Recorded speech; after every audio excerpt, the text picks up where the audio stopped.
So this video, or series of videos, is going to chronicle me attempting to do a rack and pinion conversion on my Squarebody C10 LS swapped truck.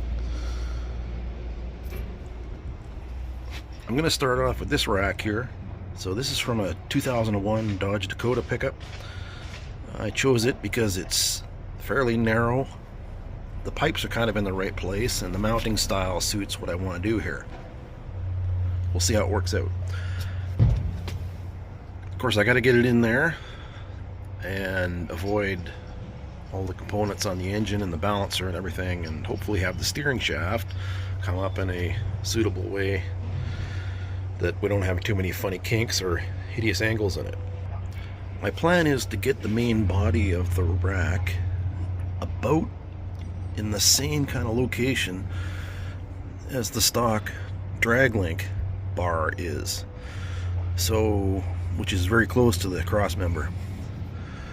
So I'm going to have to do some cutting in this area, and I actually have another cross member that I'm going to do that too, and I will bounce around a bit in these videos here on cutting that cross member and fitting it on here and taking this one out. Sometimes you see some of these conversions that have the rack in an awkward location, and that can cause problems both with the steering column linkage to the rack and also where the rack ends up affecting the steering geometry. So we're going to try and get the rack so that its inner tie rod end is in kind of the same location as the stock inner tie rod end on the stock truck steering. At least we'll start from there and see how it goes as far as bump steer. So in the previous clip I mentioned I'm going to be cutting the cross member in kind of an L-shaped section, and I'll make a steel plate that will go in there, weld it in, and then the rack will mount directly to that. So where the input shaft of the rack is going to be kind of affects what the steering shaft is going to be like, obviously. And I've kind of tested this out here a bit. It looks like it's not going to be too bad. It'll probably have to be a 3-joint shaft, but the angles of all the joints should be under 30 degrees each, and apparently that's within spec, so it should work out. Let's see what happens. So let's just talk about steering travel for a minute to see how our rack might affect that. So this is a stock 80s short bed square body, stock power steering box, and let's just see what kind of travel we get out of it. So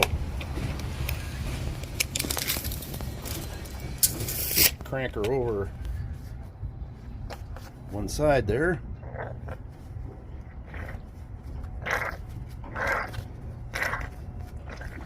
and take a measurement. Okay, there we are up against the lock. I've got the suspension suspended on blocks so that we're not running anything artificial. So we're just going to take a measurement here from the opposite tie rod up here, and we'll see we're about, what is that,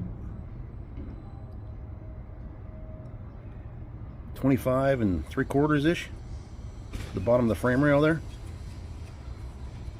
So let's crank her back over. So we got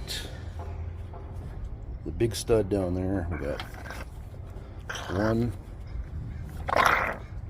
2, 3, and a bit, like 3 1/4 ish. And let's take the same measurement. So we got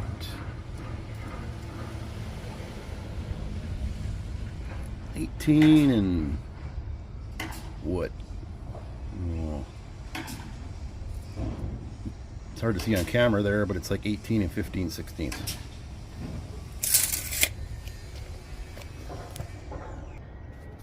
So some quick math says that that's about 6.7 inches total, approximately, within a 16th, let's say.